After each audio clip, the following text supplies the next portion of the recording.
En mi opinión, el cambio en los años 2000 fue el golpe del Maidán, y cada vez más se fue construyendo la imagen de Putin como enemigo.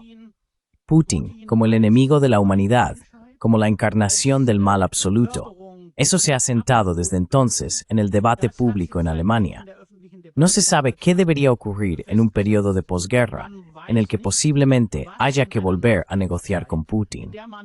Es racism supone que spreist con la encarnación del mal, es resumablemente complicado.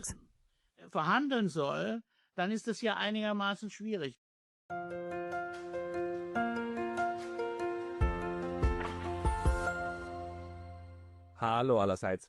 Pascal hier von Neutrality Hola a Studies. todos, Pascal aquí de Neutrality Studies y hoy tengo todo un panel conmigo. Hablo con Stefan Luft, Jano Pielka y Jürgen Wendler, los autores del libro Con Rusia por un cambio de política, en el que los tres autores abogan por una renovación completa de las relaciones germano-rusas. Eso es lo que queremos discutir hoy. Así que señores, bienvenidos. Muchas gracias. Gracias por aceptar la invitación. Y también por su libro, en el que, a lo largo de varias épocas y en 3 ensayos bastante extensos, exponen todo lo que actualmente está fallando en la relación germano-rusa y euro-rusa. Puedo preguntarle primero a usted, señor Luft. Usted inició el proyecto del libro, según tengo entendido. ¿Cuál es la motivación detrás de esta obra? Was ist die Motivation hinter diesem Werk?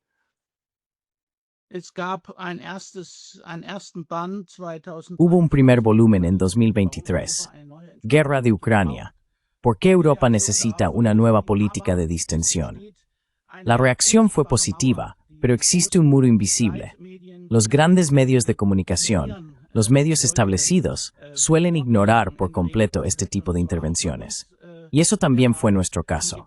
Sin embargo, la cultura del debate me impresionó mucho y consideré que era el momento de manifestar públicamente una vez más mi desacuerdo. Sobre todo porque, en mi opinión, la propaganda de militarización y de guerra en los medios se ha vuelto aún más drástica en los últimos 1 o 2 años.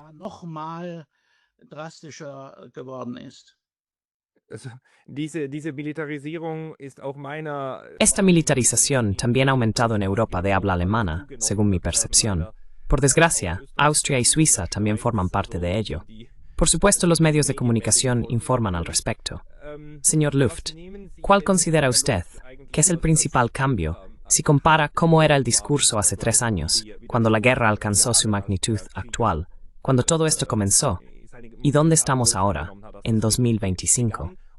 Y su libro, de hecho, no se publicó hasta el 21 de julio de 2025. 2025 veröffentlicht.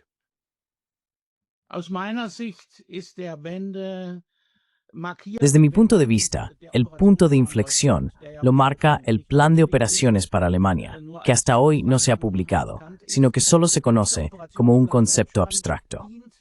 Este Plan de Operaciones para Alemania sirve para la militarización de la sociedad. El ejército y otros actores tienen, gracias a él, la posibilidad de introducir esta mentalidad en la sociedad. En mi opinión, ese ha sido el punto de inflexión decisivo, el debate sobre lo que cada país debe aportar, desde las guarderías hasta las empresas, pasando por la sociedad civil, que debe garantizar que 800.000 soldados puedan ser trasladados al flanco oriental en pocos meses. Estos son debates que, en mi opinión, antes no se habían dado de forma tan concreta.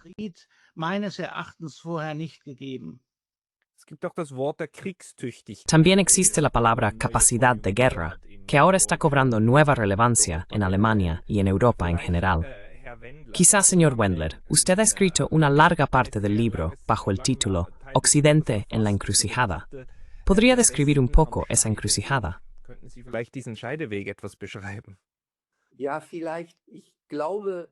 Sí, quizás.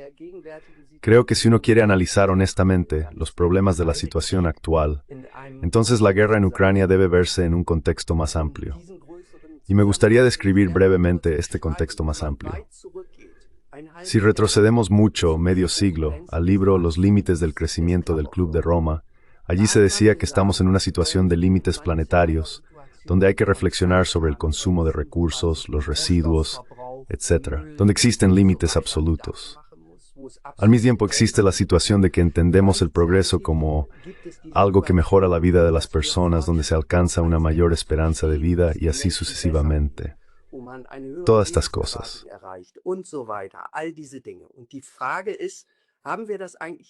Y la pregunta es, ¿realmente hemos logrado eso? ¿Dónde estamos hoy? Y yo me he ocupado de la cuestión. ¿Dónde está realmente el mundo occidental? ¿Tiene el mundo occidental algo que ofrecer en relación con estos objetivos? ¿Dónde se encuentra él mismo? Y quizás quiero mencionar 3 puntos cuando uno piensa, por ejemplo, en qué se distinguía el Imperio Británico y qué caracteriza la posición dominante, la hegemonía de Estados Unidos. Hay 3 puntos esenciales. Estas potencias se caracterizaban originalmente por una fuerte producción industrial, por una flota poderosa para poder dominar las rutas comerciales del mundo y por una moneda fuerte de importancia global. Y ahí ya vemos el problema actual.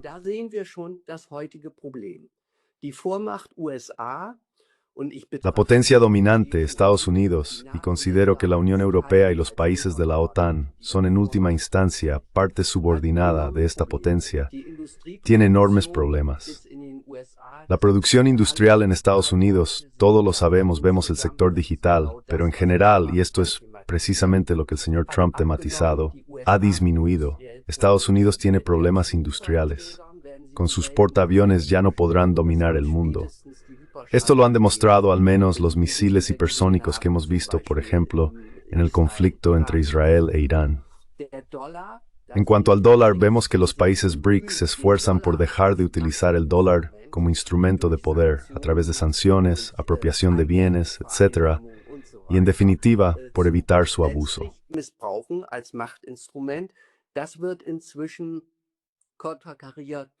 Esto ocurre ahora. Los países BRICS están creando alternativas, intentando resolver entre ellos en sus propias monedas. Esa es la situación externa del mundo occidental con su posición dominante. Pero no solo tenemos lo externo, también tenemos lo interno. Y ahí vemos que afecta tanto a la situación demográfica. Estados Unidos representa el 4% de la población mundial, así que no hay ninguna posibilidad realista de dominar el mundo. Esto ya lo describió Samuel Huntington. La dinámica económica no es suficiente para ello, pero no solo eso. Vemos en Estados Unidos polarización, vemos la fragmentación de la sociedad, cada vez más pobres y ricos que en última instancia gobiernan, un colapso de la clase media y vemos la misma situación en Europa. El mismo desarrollo.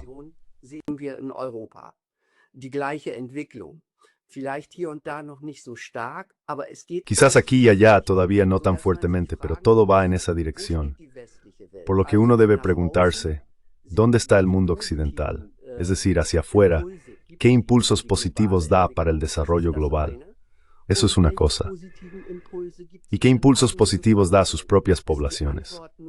La respuesta es únicamente que, como en la Unión Europea con la Ley de Servicios Digitales, de repente nos enfrentamos a que se intenta suprimir la diversidad de opiniones, que se actúa contra supuestas desinformaciones, que se estrecha cada vez más el margen de opinión. ¿Esa es la respuesta? ¿Se supone que esa debe ser la respuesta? No lo será. También llevará a problemas considerables en las sociedades occidentales. Y ante este trasfondo, Occidente debe reflexionar. ¿Dónde está realmente, qué queremos y qué cosas positivas podemos aportar?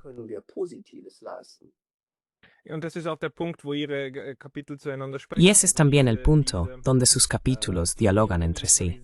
Es decir, este creciente proceso de militarización de Alemania, la militarización del pensamiento y las tendencias autoritarias en Occidente, también en el lenguaje de la política actual que percibimos, o cómo se intenta convencernos de que debemos percibir a un enemigo realmente como tal y prepararnos para ello. Y en 2027, ahí vienen, y como muy tarde, en 2029, entonces la guerra estará aquí. Es decir, esta retórica está escalando en este momento. Señor Opielka, en su parte usted también intenta describir cómo Europa Central y Oriental podría ser por un lado un puente y por otro, ahora mismo, está siendo fortificada como un muro. ¿Dónde ve usted hacia dónde se dirige este camino?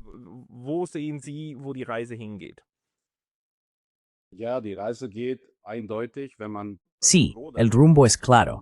Si se agrupan los países de Europa Central y del Este, que naturalmente forman una fortaleza, pero se pueden distinguir dos caminos diferentes, si lo quiere ver así. Si observa los ejemplos extremos de Hungría por un lado y Polonia por el otro. Usted acaba de hablar de la militarización de Alemania, y también el señor Luft ha hablado de capacidad bélica y demás. Si observa Polonia en este sentido, Tavhauersristäptening zoekt Novert het gewoon melding is een pequeña guerra por tres. Fuaus. Nochmal hoch 3 aussteigen. Und zwar einmal, was die Medien angeht. Por un lado, en lo que respecta a los medios de comunicación, cómo se transmite la información sobre la supuesta amenaza a Polonia o incluso a todos los países occidentales de la OTAN, pero también en lo que respecta a la política.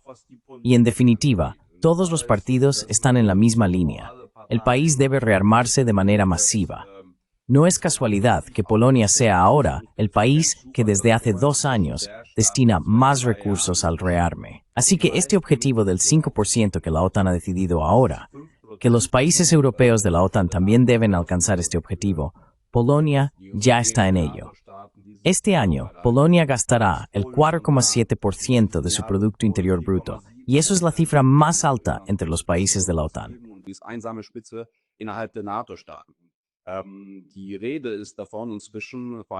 Se habla de que hace algunos días el primer ministro Tusk declaró que los servicios secretos polacos han llegado a la conclusión de que Rusia, en caso necesario, ya en 2027, es decir, no solo en 2029 o 2030, estaría preparada para atacar a uno de los estados bálticos.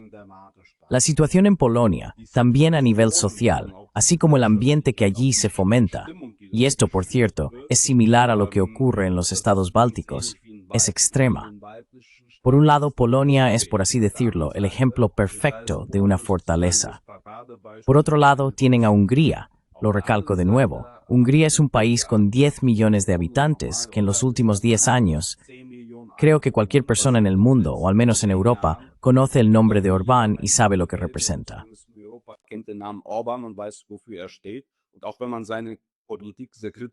Y aunque se puede ver su política de manera muy crítica, y yo también lo hago, en lo que respecta a sus opiniones sobre política interna, el fomento y la explotación del nacionalismo, así como el trato a los refugiados, en lo que respecta a la posición frente a Rusia y Ucrania, se pueden ver indicios de lo que yo considero que podría ser realmente un puente. Porque Orbán, en principio, si se quiere, hace una política que se ha denominado para Ucrania como política multivectorial, es decir, que ante la situación en la que se encuentra, es decir, entre Oriente y Occidente, Europa Central, si se quiere, hay que crear conexiones en todas las direcciones. Y eso significa tanto conexiones políticas como, por supuesto, también económicas.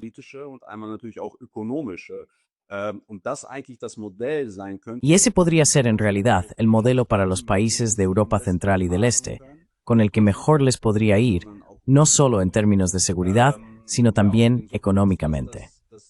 Sí, y en ese sentido, si se quiere, es el modelo opuesto al hecho de que un país de 10 millones de habitantes como Hungría practique precisamente esta política. No es casualidad que, y por ejemplo, Hungría también intenta ampliar sus relaciones con China. China también está invirtiendo de manera masiva. Y Hungría intenta, por supuesto, no romper sus relaciones con Rusia. Al mismo tiempo, por ejemplo, Hungría adquiere sus armas de Alemania. Ahora se ha puesto en marcha una gran y masiva producción de tanques en Hungría. Así que, en principio, si se quiere, desde una perspectiva nacional, es una política claramente guiada por intereses y, de hecho, bastante inteligente.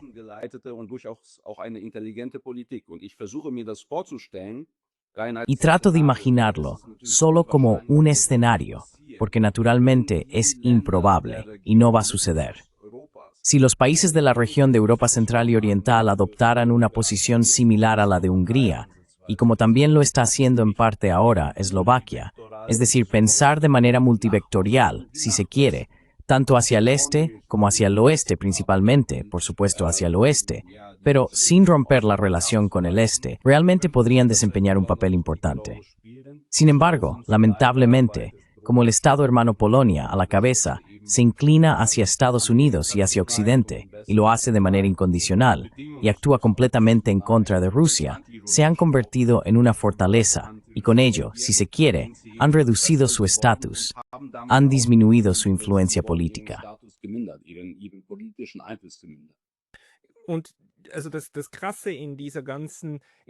Y lo increíble de toda esta dinámica en la que estamos metidos es que el miedo principal que se alimenta solo lo empeora todo. Es decir, la idea de que se puede tener una relación con el otro que no sea confrontativa y que así se gane seguridad, esa idea ahora mismo ha desaparecido. Y yo siempre me pongo bastante nervioso. Bueno, no nervioso, pero siempre me pregunto cómo puedo explicarles esto a estas personas cuando dicen que solo se puede garantizar la seguridad frente a Rusia y China mediante la fuerza, mediante la disuasión. Siempre me pregunto, ¿cómo lo hace Mongolia? Mongolia solo tiene dos vecinos, China y Rusia. Nur zwei Nachbarn, China und Russland, und die Mongolei hat keine Angst, weder vom einen noch vor dem anderen. Y Mongolia no tiene miedo, ni de uno ni de otro, porque mantiene buenas relaciones con ambos. Y Mongolia es una democracia, un país que sigue avanzando en su proceso de democratización. Y Rusia y China son Rusia y China, pero los europeos, en este momento, tienen la idea de que solo pueden garantizar su seguridad mediante la disuasión, y que precisamente por eso entran en esa espiral que empeora las cosas. Así que solo Hungría, en Europa del Este, tiene un enfoque diferente. Quizás una pregunta abierta, señor Luft. Primero, ¿cuándo perdimos esa forma de pensar? La idea de que también se puede estar seguro intentando hacer amigos en lugar de percibir a los demás como enemigos. Die anderen als Feinde wahrzunehmen.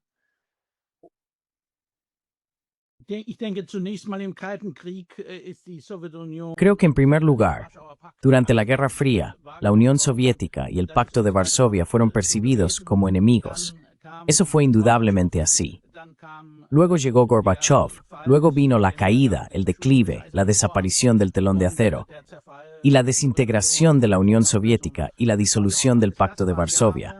Esos fueron años, yo diría, desde los años 90 hasta principios de los 2000. Fue entonces cuando Putin habló en el Bundestag alemán y pronunció un discurso muy comentado. Aunque con el conocimiento de hoy, ya se podía observar quién tenía entonces un rostro especialmente serio y no aplaudió entre las fracciones. Esos eran los verdes. En particular, Joschka Fischer y los verdes se presentan hoy como punta de lanza, junto con la CDU y la CSU, y por supuesto también el SPD y el FDP, contra Rusia y contra Putin. Creo que este cambio se produjo en los años 2000, cuando se hizo cada vez más evidente que Estados Unidos buscaba la contención y posiblemente la parcelación, es decir, la división de Rusia. Así, esta imagen de enemigo se fue fortaleciendo, y la expansión de la OTAN, que Rusia percibió el Kruzhurko, no fue vista en absoluto como un problema por la opinión pública occidental y también alemana.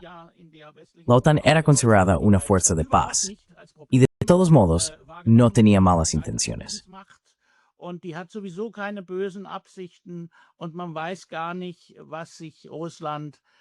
Y uno ni siquiera sabe por qué Rusia se indigna tanto al respecto.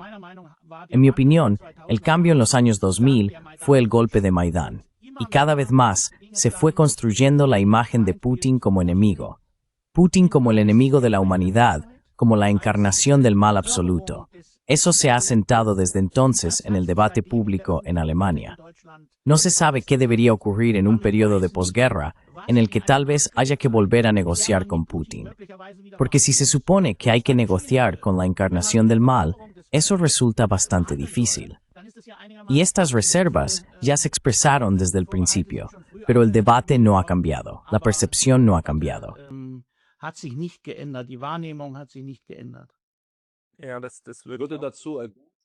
Estoy en gran medida de acuerdo con lo que ha dicho el señor Luft, que esto se intensificó naturalmente en los años 2000 y que luego esta ruptura se hizo cada vez más fuerte. Pero en principio ya comenzó en los años 90 y concretamente con la posibilidad que surgió a principios de los 90 de que Europa pudiera convertirse incluso en una zona libre de alianzas, con una nueva arquitectura de seguridad como por ejemplo la Asociación para la Paz, que teóricamente se podría haber desarrollado y que estaba en la agenda en ese momento. Es decir, el objetivo de la OTAN, que fue nombrado oficialmente por primera vez en 1996 por Bill Clinton, de que en 3 años, para el 50º aniversario de la fundación de la OTAN, se quisieran incorporar los primeros países de Europa del Este y Europa Central. Ahí estaba el núcleo, por así decirlo, ya estaba creciendo.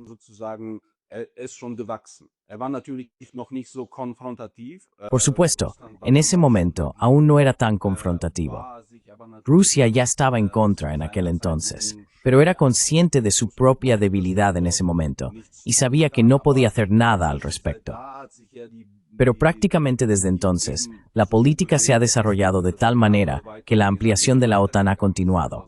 En 2004, incluso por primera vez, con estados que antes formaban parte de la Unión Soviética, es decir, con los estados bálticos. Y para subrayar de nuevo el papel de Europa Central y Oriental, esta política también se pudo llevar a cabo no porque se obligara de alguna manera a estos países a entrar en la OTAN. Ellos, por supuesto, querían hacerlo. Había una mayoría también en las respectivas poblaciones.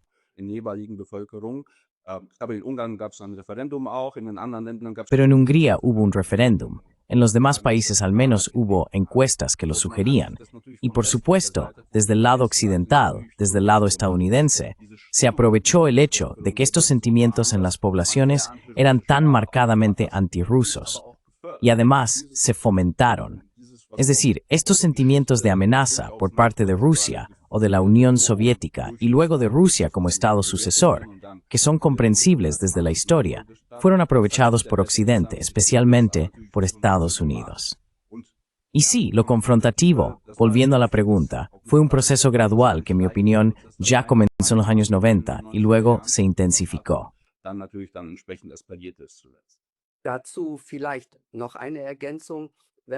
Quizás una aportación adicional al respecto. Si volvemos al Tratado 2+4, es decir, al final de la posguerra para Alemania, allí se establece expresamente, de suelo alemán solo emanará paz, solo paz. Y también se dice expresamente que las acciones que sean aptas para perturbar la paz internacional, el orden internacional de paz, en particular la preparación de una guerra de agresión, lo cual se especifica aún más. Pero en general, las acciones que sean aptas para perturbar la paz son inconstitucionales y punibles. De ahí se deduce, especialmente por la historia alemana, si también consideramos la culpa hacia los ciudadanos soviéticos. 27 millones de muertos de la Unión Soviética en la Segunda Guerra Mundial, que eso nos obliga a intentar estar abiertos hacia todos los lados y más bien tender puentes.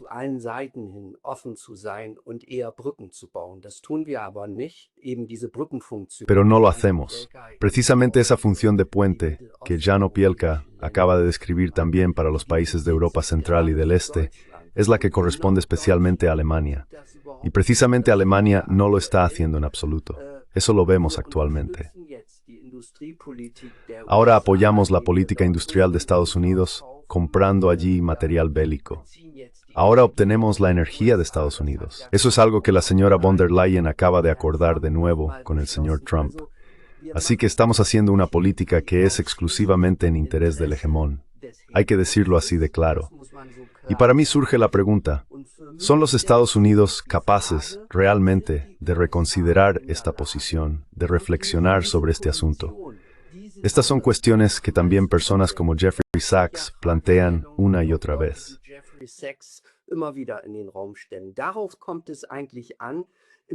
De eso se trata realmente, en el sentido de una convivencia global. De hecho, aquí en Europa estamos presenciando esta construcción masiva de un enemigo. Es decir, se intenta, según encuestas, la población alemana quería hace algunos años, en su mayoría, mantener una buena relación con Rusia. Nuestra historia también lo exige. ¿Y qué se está haciendo en este momento? Rusia está siendo elevada al papel de villano, lo cual, por supuesto, no corresponde a la realidad. Se trata de intereses en este mundo, y hay que analizarlos con objetividad. Por lo tanto, es absolutamente necesario que también en Occidente se observe la realidad. Y la realidad en el mundo occidental, tanto en lo que respecta a las posibilidades como hegemón como a las condiciones internas, no es positiva. nicht positiv. Wie sehen Sie denn den Aufbau des Feindes? ¿Cómo ve usted la construcción de la imagen del enemigo, que en gran parte, en mi opinión, también proviene de Alemania, es decir, de un discurso alemán? En concreto, esta extraña posición de Putin como Hitler, como el nuevo Hitler. Y Hitler fue un fenómeno alemán, y también un fenómeno de Europa Central, eso no hay que olvidarlo. También hubo colaboración, incluso más allá de las fronteras. Que ahora esta Europa Central se arrogue el derecho de tomar esta figura, que también se considera el mal absoluto, y eso se acepta en Alemania, Suiza, Austria, etc. Lo que ocurrió fue simplemente malvado. Y que ahora se traslade eso a Rusia, y se intente explicar con esta retórica por qué ahora todos debemos estar de nuevo en contra de Hitler, solo que ahora Hitler está en Moscú. No sé si alguno de ustedes quisiera comentar al respecto. In Moskau. Ich weiß nicht, wer von Ihnen vielleicht sich dazu äußert. Vielleicht, wenn ich dazu noch was sagen darf. Also, Quizás, si se me permite añadir algo más. El señor Karaganov, un pensador influyente en Rusia, ya dijo hace algunos años que suponía que habría una nueva división del mundo. Si uno observa lo que escribió el señor Schwab justo después del inicio de la crisis del coronavirus en su libro Great Reset, allí escribió que las tendencias se intensificarían, especialmente la desvinculación de China. Es decir, evidentemente ya existía una tendencia, una presión por una reducción. ¿Por qué sobre esta proposición? Diese Vorbereitung initiiert worden sein. Ich vermute, das ist meine Hypothese, dass Sospecho, esa es mi hipótesis, que el mundo occidental es consciente de que, como potencia dominante, va a enfrentarse a problemas globales debido a la dinámica económica y demográfica. Samuel Huntington ya lo predijo en los años 90. Y la respuesta a esto es cerrar filas y en última instancia aceptar esta desvinculación. Sin embargo, en mi opinión, ese es el camino equivocado. Creo que para los problemas globales también hay que buscar soluciones globales. Y para ello es necesario tener una visión realista y de las propias fortalezas. Esa es mi opinión al respecto. Das ist meine Sicht dazu. Darf ich noch einen Punkt dazu sagen, der aus meiner Sicht Puedo añadir un punto más. Desde mi punto de vista también juega un papel cierto afecto antirruso, actitudes antieslavas que se remontan al siglo XIX y que de manera más o menos inconsciente se retoman de nuevo. Por ejemplo, la imagen que se dibujó en 2022 del ejército ruso, que eran completamente incapaces, totalmente mal equipados, siempre borrachos y que no había que tomarlos en serio en absoluto. En mi opinión, ese fue un punto en el que se pudo reconocer que se hacía referencia a estos estereotipos que también se cultivaron en el Tercer Reich. Y por eso es una visión maniquea del mundo, una visión dualista del mundo. eine dualistische Weltsicht. Das eine, die eine Seite, die verkörpern Un lado encarna el mal y el otro lado que casualmente somos nosotros, entre comillas, es decir, la OTAN y Occidente, los Estados Unidos. Nosotros representamos los valores occidentales y por lo tanto el bien. Sin embargo, quien lleva a cabo una política de valores así acabará provocando una guerra civil mundial, porque nos encontraremos con muchos países, no solo China e India, que no comparten estos valores específicamente occidentales. Y si ahora decimos que declaramos a todos dictadores, como solía hacer con preferencia la anterior ministra de Asuntos Exteriores alemana Baerbock, y posiblemente además les imponemos sanciones, disfrazando así solo nuestros intereses económicos, entonces eso ya no funciona y a la larga es desastroso. das kommt nicht mehr an und ist auf Dauer verheerend. Nochmal dazu, Sie gefragt haben, Sobre lo que usted preguntó acerca de Hitler, sobre por qué se hace esa comparación, creo que lo que dijo el señor Luft lo suscribo y lo formularía incluso de manera un poco más contundente. Al tomar precisamente al mayor dictador de la historia mundial y al mal personificado, como usted ha dicho, lo cual se puede decir perfectamente si pensamos en lo que ocurrió en el Holocausto, con el exterminio también de otros pueblos, también en Polonia, en Rusia, etc. Diese Rekurword extremos, una automithans de Worf en de los de los buenos. Seite sozusagen der Richtigen, der Guten. Und darin drückt sich ja Y en esto se expresa precisamente esa maniqueidad, esa fijación y la exclusión de la política, si se quiere. la exclusión de la política en este sentido. La política como algo que siempre está en conflicto y que en realidad nunca se resuelve, sino que siempre debe ser gestionada. Creo que eso es lo que se expresa ahí. Y lo segundo, que es devastador, es que con ello se ignora que en realidad existen muchas más similitudes entre esta guerra, o en general, entre la situación tal como se está configurando ahora en Europa, pero también en otras partes del mundo, y la Primera Guerra Mundial. Las similitudes no solo se ven en los campos de batalla, y por así decirlo, en el pacto que se está formando.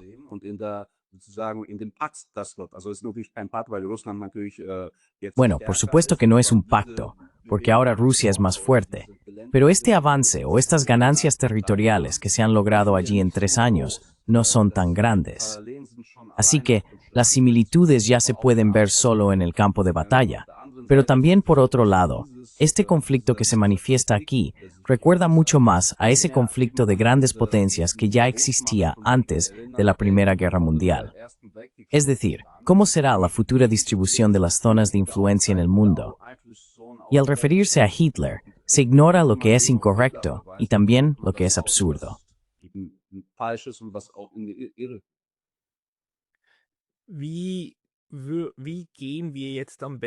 ¿Cómo afrontamos esto ahora de la mejor manera? Es decir, en realidad hemos conseguido alejarnos en Europa Central de los años 90, que desde la perspectiva europea fueron extremadamente positivos y llenos de esperanza, y en los que también teníamos una Rusia que quería cooperar con Occidente. Vemos cómo, hasta 2025, esto prácticamente se ha invertido, y Europa se encuentra, si en algún momento Estados Unidos decide desconectarse, sola. Aunque desconectarse quizá no sea la expresión correcta, porque ahora mismo se ve claramente cómo Estados Unidos juega con Europa, y en mi opinión, también la enfrenta, especialmente en estos conflictos y en la creación de enemigos. ¿Cómo salimos de ahí? ¿Cómo puede Europa salir de este embrollo sin una tercera guerra europea? Porque la Primera y la Segunda Guerra Mundial fueron guerras europeas que, debido a la supremacía colonial, se convirtieron en guerras mundiales. ¿Cómo salimos de esta situación? Creo que... Sí, Stefan, habla tú primero.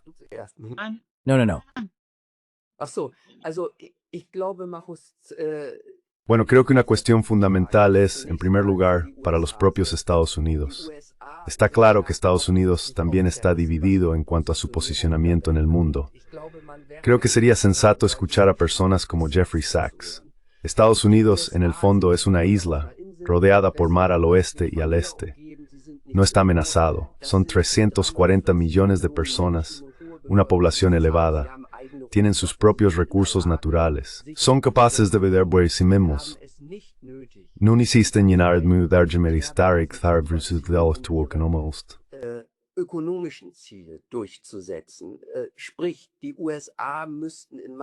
En mi opinión, Estados Unidos realmente debería reflexionar sobre el papel que quiere desempeñar en el mundo. Como hegemón, no podrá mantenerse como la única superpotencia mundial a largo plazo. Eso no es realista. Creo que el llamado mundo multipolar al menos está en proceso de formación. De hecho, creo que ya existe. China está hoy tan avanzada tecnológicamente. China es tan fuerte en lo que respecta a la industria manufacturera. Es absurdo la presión aquí. Y hay que plantearse la pregunta cuáles pueden ser las bases para ello.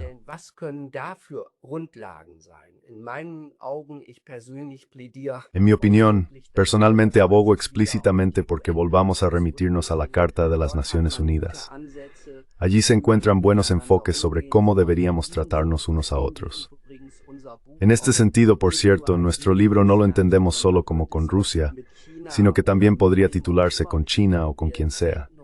Nos oponemos a la exclusión, nos orientamos positivamente hacia la diplomacia, a dialogar, a buscar soluciones juntos. Ese es realmente el objetivo. Y esto se aplica especialmente a Europa. En mi opinión, en responsabilidad teórica. Herr Luft.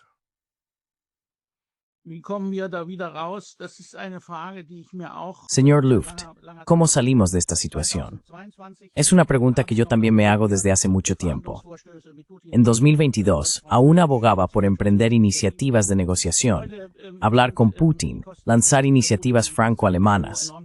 Hoy en día los costes de esta guerra para Putin han aumentado tanto que la probabilidad de que acepte iniciativas diplomáticas que llegan demasiado tarde es muy baja. Tenemos una élite política en Alemania y en la UE que está extraordinariamente centrada en la guerra. Si escucha a la responsable de Asuntos Exteriores, Kallas, que también ha retomado esa tesis de los think tanks estadounidenses de que hay que desmembrar Rusia, hay que decir que, en mi opinión, las posibilidades de que este conflicto se resuelva pacíficamente son muy escasas, sobre todo porque lo he analizado para Alemania en mi libro.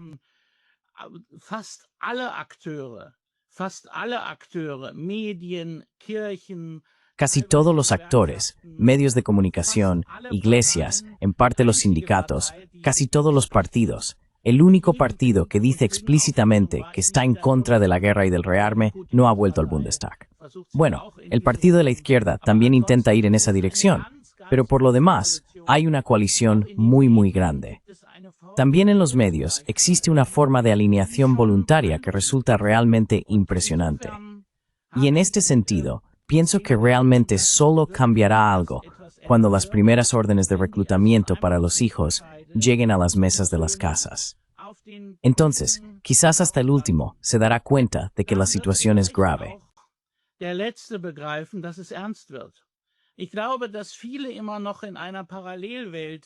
Creo que muchos todavía viven en un mundo paralelo. Se está gestando algo, y lo hace a una velocidad, con una dinámica que es enorme. Y la mayoría de la gente, desde mi punto de vista, sigue con su vida. Aunque todavía el 50% dice que no queremos una guerra con Rusia, el desarrollo político es completamente diferente.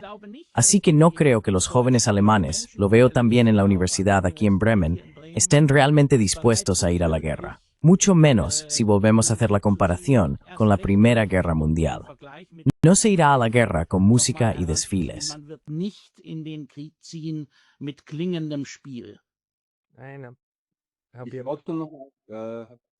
Solo quería responder a lo que usted ha dicho. Usted ha dicho, si América desconecta el enchufe. Creo que ese es precisamente uno de esos escenarios que están en el aire, que Estados Unidos podría retirarse. Algo que ahora, bajo Trump, se ve enormemente alimentado porque él mismo dice que no va a proteger a Europa, y así sucesivamente. Pero creo que hay que abstraer, por un lado, de lo que dice Trump personalmente y de lo que dicen también partes de sus sucesores o de su séquito allí. Y por otro lado, está el interés genuino de Estados Unidos, que siempre ha sido y sigue siendo tener influencia en Europa.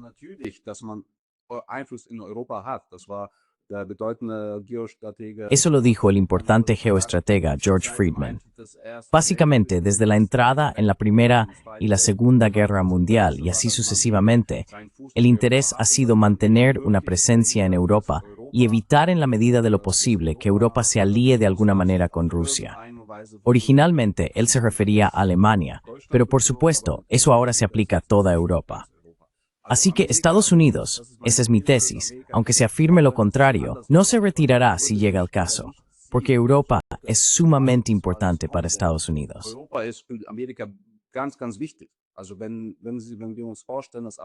Entonces, si imaginamos que América, por así decirlo, perdiera su influencia sobre Europa, América se quedaría sola en su continente americano y no tendría acceso al continente euroasiático, donde en principio siempre se ha decidido la historia y donde también se decidirá en el futuro. Así que creo que este es un escenario con el que se amenaza y al que los europeos, al menos en parte de la población, siguen en sus miedos, pero que en principio creo no es realista, porque los estadounidenses no pueden retirarse tan fácilmente. Sobre los intereses fundamentales, o hacia dónde debe todo esto, quería añadir, creo que lo decisivo que la mayoría de la gente en Europa reconozca este es nuestro interés.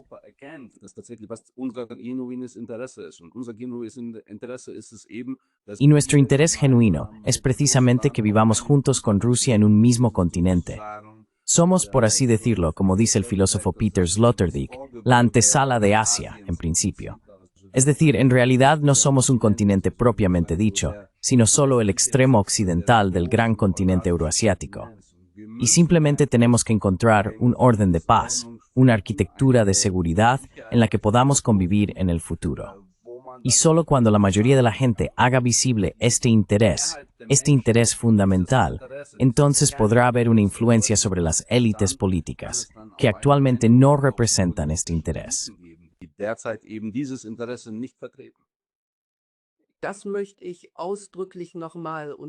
Quiero subrayar expresamente una vez más lo que ha dicho Jan Opielka. Si sigo los debates de los últimos meses, veo que Estados Unidos se está retirando de Europa. De hecho, esa es la cuestión decisiva. Si uno observa la geopolítica, la historia de la geopolítica, no es solo George Friedman, sino que, por ejemplo, hubo un hombre llamado Nicholas Spiegelman en tiempos de la Segunda Guerra Mundial, que dijo que para Estados Unidos es de un interés enorme dominar los mares periféricos de Eurasia. Si observamos esto, la importancia del mar Báltico, del mar Negro, ahora las zonas alrededor de China, el mar de China meridional, vemos que los intereses estadounidenses de ser la potencia dominante aquí, de jugar un papel aquí, siguen estando presentes.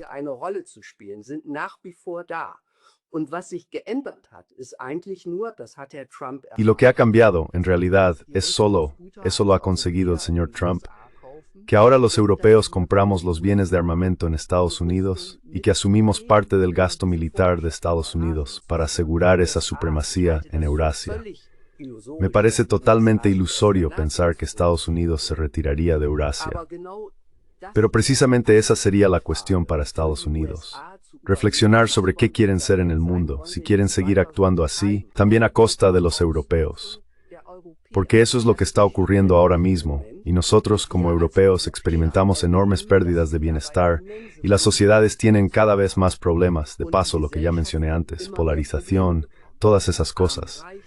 Además creo que las sociedades, también en Alemania, no están en absoluto dispuestas a ir a ninguna guerra por lo que está ocurriendo aquí y lo que los políticos desean. No lo creo.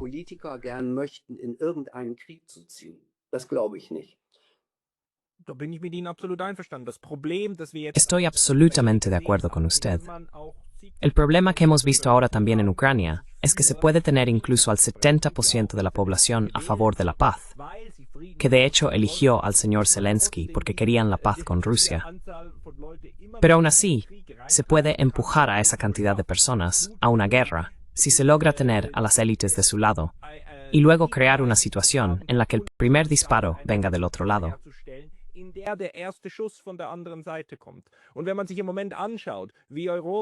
Y si uno observa en este momento cómo Europa, es decir, también Alemania, está suministrando armas, probablemente misiles Taurus, que probablemente en algún momento destruirán algo en Rusia, y cómo actualmente se está trabajando para que en algún momento haya un ataque desde Rusia contra Rheinmetall o algo similar, para luego poder decir que fuimos atacados sin provocación. Así que la espiral, no la espiral, sino el intento de llevar a la otra parte tan lejos, que luego se tenga todo lo que se necesita políticamente para poder enviar a los propios hijos e hijas al frente oriental, otra vez. Eso es lo que está ocurriendo ahora, lamentablemente. Y este juego con Ucrania ya ha funcionado, instrumentalizando a todo un Estado. La pregunta para nosotros, los demás europeos, es cómo conseguimos que no se instrumentalice a todo el continente para una guerra así. ¿Alguna idea?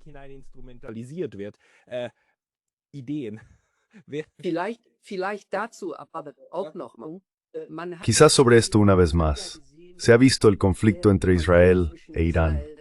Allí Occidente realmente tuvo la experiencia de que al final se logró un alto el fuego. Eso también tuvo que ver con que se vio de lo que Irán era capaz militarmente. Creo que cualquier político en Europa debería entender que no se puede librar una guerra nuclear. Y no solo una guerra nuclear, también los nuevos sistemas de armas, toda la tecnología bélica ha cambiado. Se ve, hay una revolución, eso lo ha demostrado la guerra en Ucrania.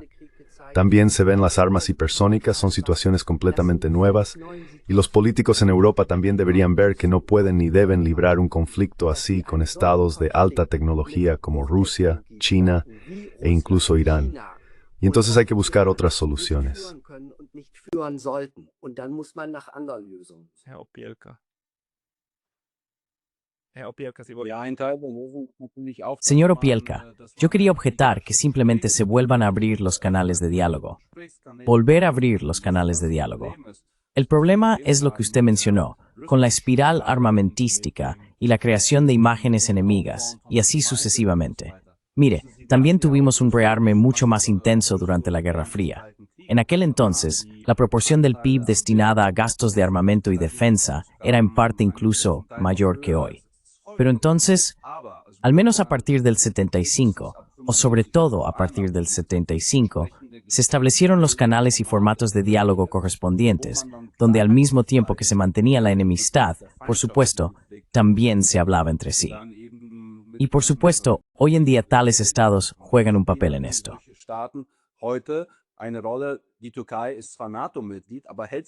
Turquía es miembro de la OTAN, pero siempre mantiene abierta la opción de desempeñar ese papel de mediador, esa función de puente. En Europa Central y Oriental, por supuesto, hay dos posibles candidatos que actualmente no desempeñan un papel importante, siempre que Occidente y los demás estados lo impidan: Eslovaquia y Hungría. No por casualidad, el primer ministro eslovaco ofreció en diciembre del año pasado que las conversaciones de paz pudieran celebrarse en Eslovaquia. Es decir, se necesitan canales de diálogo, eso es lo mínimo necesario, aunque por ahora solo se negocien temas como el intercambio de prisioneros. Es absolutamente necesario, porque sin ello podría producirse una rápida escalada de este conflicto.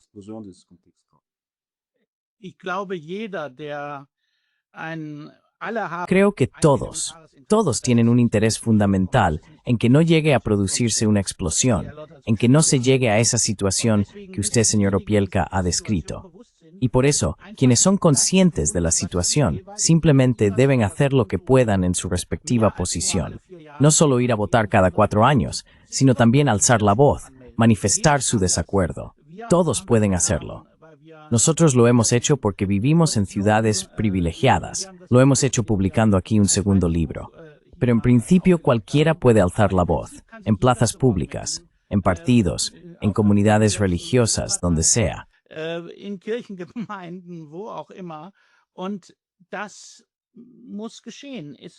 Y eso tiene que suceder. Hay que manifestar oposición, y a ello está llamado todo aquel que tenga interés en que este continente sobreviva. Y para que no sobreviva, ni siquiera hacen falta armas nucleares. Sí, y esto intento recordarlo siempre, tenemos presente que en la Segunda Guerra Mundial no se utilizó ni una sola arma nuclear en Europa, pero que las ciudades alemanas fueron destruidas de manera tan duradera a lo largo de toda su historia, en una guerra convencional. Entonces hay que decir, quien tenga interés en la supervivencia de las próximas generaciones y de estos estados europeos, debe alzar la voz ahora. De lo contrario, algún día podría ser demasiado tarde. Diese Befürchtung habe ich eben auch. Also Yo también tengo ese temor. ¿Cómo podemos romper la psicología y la lógica de esta dinámica de guerra que estamos observando actualmente en Europa Central? Y vemos que se desarrolla de manera algo diferente ahora en Francia o también en Inglaterra, pero especialmente en el ámbito de habla alemana.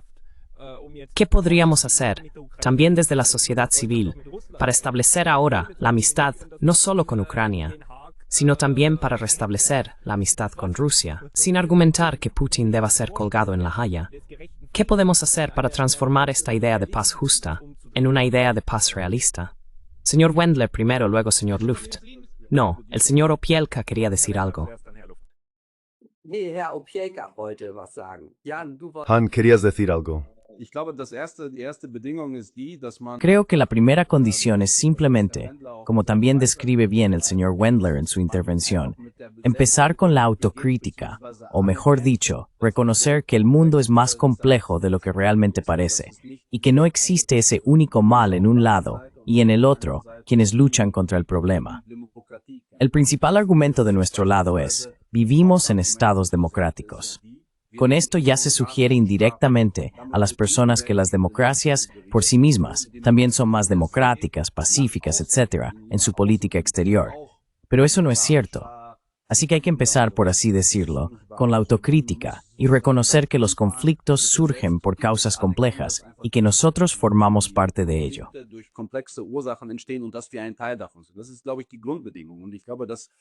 Creo que esa es la condición fundamental, y creo que lo subrayaría ahora. Me alegra, Stefan, señor Luft, que lo hayas dicho, que lo haya dicho.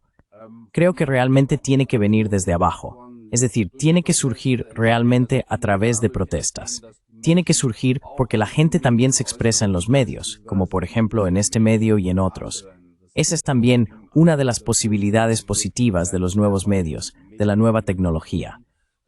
Es decir, la presión tiene que venir realmente desde abajo, porque desde arriba no se van a implementar estas soluciones. Tiene que surgir realmente un gran movimiento de protesta. Yo también lo creo ya. No hay otra posibilidad.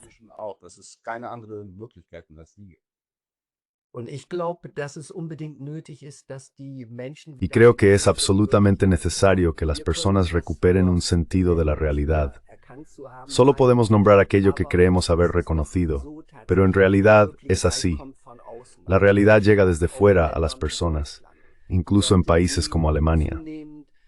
La gente ve cada vez más que está sufriendo estas pérdidas de bienestar, que tiene estos costes energéticos, que se les quiere empujar a un ambiente de guerra. Muchas personas lo perciben, y también los jóvenes que conozco lo perciben. Y se experimenta que en última instancia esto pone en cuestión la solidaridad con el propio país, la identificación con el propio país, con lo que ocurre aquí, con los políticos.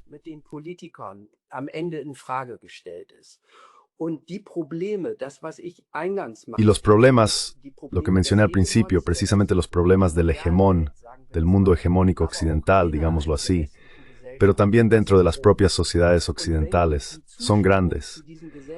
Y si al final ya no existe el apoyo a estas sociedades, entonces ocurre que la política actúa por miedo o en algún momento es capaz de cambiar de rumbo. Y lo que uno puede hacer como individuo, puede expresarse, exactamente lo que acaban de decir Stefan Luft y Jano Pielka, tampoco nosotros podemos hacer más. Podemos publicar. Usted, señor Lotaz, hace muchísimo con sus Neutrality Studies, pero tengo la impresión de que a nivel internacional, a nivel global, ocurre mucho más que en el ámbito germano parlante. Así que el mundo mediático alemán convencional es una catástrofe. Hay que decirlo así.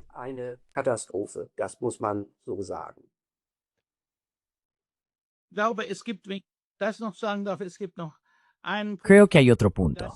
El hecho de que ahora estén encaminándose a gastar el 5% del Producto Interior Bruto en infraestructuras militares y de defensa significa que aproximadamente entre el 40 y el 45% del presupuesto federal alemán, es decir, casi 1 de cada 2 euros, recaudados principalmente a través de impuestos, se destinará a estos dos ámbitos, el militar y el de infraestructuras de defensa. Esto, por supuesto, tiene como consecuencia que áreas como lo social, la educación y otras estén gravemente infrafinanciadas. Alguien mencionó que la República Federal de Alemania se está convirtiendo en la República Militar de Alemania. Eso lo van a notar las personas, los ciudadanos, y de manera muy significativa. Y quizá hay otro aspecto que llegará antes que las notificaciones de reclutamiento, y es cuando uno se da cuenta de que se recorta en todos los... Oh, ahora el señor Luft se ha quedado atascado.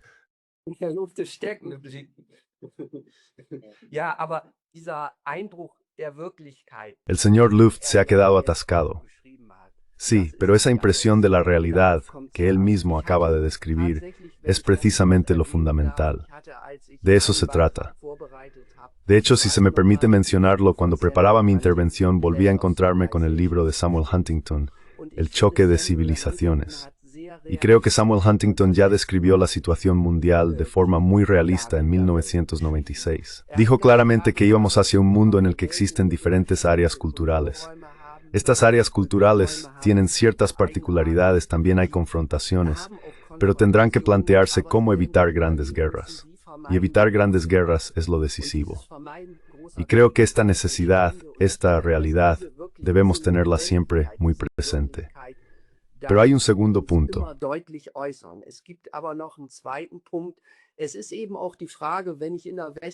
También es la cuestión, si vivo en el mundo occidental, ¿cuáles son realmente mis fortalezas? ¿Qué debería cultivar aquí?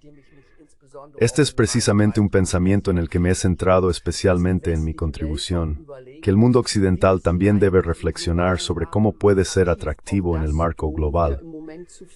Eso también estamos a punto de perderlo en este momento. Estamos viendo cómo el mundo occidental aplica políticas de sanciones. Estas sanciones no han sido decididas por el Consejo de Seguridad de la ONU. Estamos viendo una militarización. Estamos viendo una disminución de la atracción, cuando de repente la Comisión Europea decide qué información sigue siendo legítima.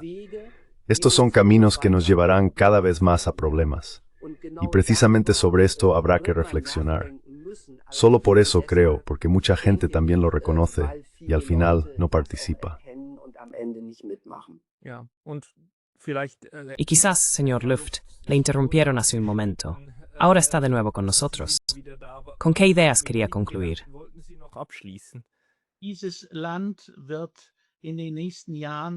Este país atravesará en los próximos años procesos de transformación fundamentales, simplemente debido a la militarización y a los recortes masivos en el estado de bienestar que de ellos se derivan, máxime cuando fenómenos y problemas como las consecuencias de la migración descontrolada continúan. Estamos muy lejos de crear suficiente vivienda, por no hablar de hacer frente a las consecuencias de estos movimientos de población. Así que producirán importantes trastornos. Y puede que, antes que se dispare el primer tiro, haya un frenazo de emergencia. Eso que cabe esperar. Eso también me gustaría. Señor Opielka, ¿tiene usted algún pensamiento final?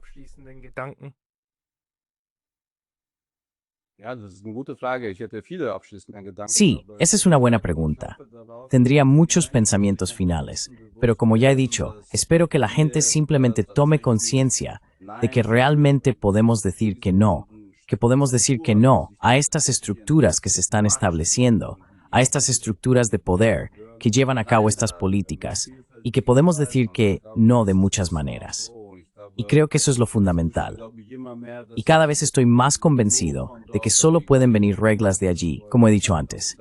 Y de eso se deriva, esa es mi esperanza, que realmente surja esta conciencia en todos los países europeos, no solo en Alemania, sino en todos los países europeos.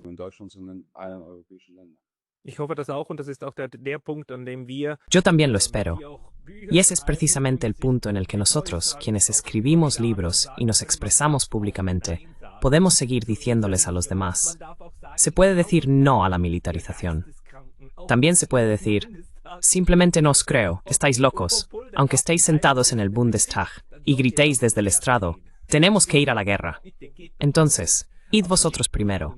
Por favor, id primero. Pero no enviéis a nuestros hijos. Señores, su libro ya está disponible en las librerías. Ha sido publicado por la editorial West End y se titula Con Rusia por un cambio de política. Pondré la información en la descripción de este video. Muchísimas gracias por su tiempo hoy. Muchas gracias. Muchas gracias también a usted.